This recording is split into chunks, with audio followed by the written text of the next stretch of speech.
ரிஷிகள்ல பெரிய மகான்கள், பெரியவங்களுக்கு மகரிஷிகள்னு பேரு. பொதுவா அவங்க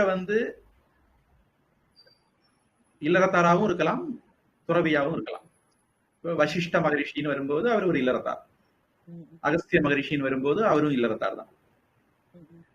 இப்ப விஸ்வாமித்திரன் வரும்போது அவர் முதல்ல இல்லறத்தாரா இருந்தாரு. அப்புறம் விஸ்வாமித்திரர் ஆகும்போது அவர் இல்லறத்தார் கிடையாது.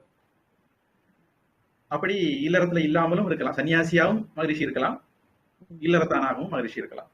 மகரிஷிகள் இப்படி பல இது இருக்கு. அதாவது அவர்கள் தன்னுடைய ஆசிரமத்துல எல்லா விஷயங்களையும் ரொம்ப சிறப்பாக கடைபிடித்து உன்னதமான வாழ்க்கை வாழும்போது அவங்களை ரிஷிகள்னு சொல்றோம். இப்படி ராஜ ரிஷிகளும் உண்டு. இப்போ ஜனமேஜயன் பாகவதத்துல பாத்தீங்கன்னா அவர் ராஜ ரிஷி அப்படின்னு சொல்றதை கவனிக்கலாம். அது மாதிரி தர்மர், பாண்டு இந்த மாதிரி பட்டவங்களை சொல்லும் போது மகாபாரதத்திலையும் ராஜரிஷிங்கிற வார்த்தை பிரயோகம் பண்ணிருக்கு. க்ஷத்திரிய தர்மத்தை சிறப்பா கடைபிடிக்கிறவங்களை ராஜரிஷின்னு சொல்றோம். ரிஷிங்கிறதுக்கு இந்த மாதிரி எல்லாம் அர்த்தம் வர்றத நம்ம நடைமுறையில பாக்குறோம். மந்திரங்களை கண்டுபிடிக்கிறவங்க அப்படிங்கிறது ஒரு டெபினிஷன். மந்திரங்களை கண்டுபிடிச்சா மட்டும்தான் ரிஷின்னு இல்ல, தன்னுடைய ஆசிரம தர்மத்தை சிறப்பாக நிர்வகிக்கிற யாரு வேணாலும் ரிஷின்னு சொல்லப்படுறதையும் பாக்குறோம்.